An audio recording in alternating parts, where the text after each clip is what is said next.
Here's my number one tip for getting started with vegetable gardening. Start small. Before you go and plow up your entire backyard or a big section of your land, you really ought to just get a few containers and start gardening on a small scale.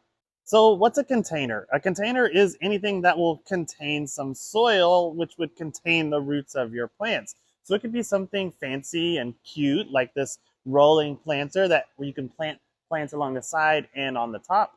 Fabric pots and raised beds like these ones from Smart Pot are another great way to get started. You just unfold them, open them up, fill them with potting soil, and plant straight into them.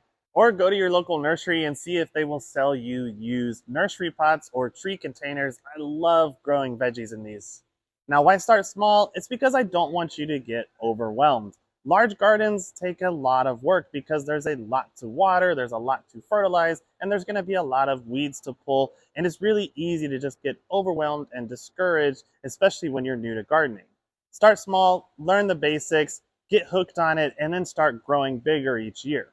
And make sure that you're using really high quality potting soil for those containers.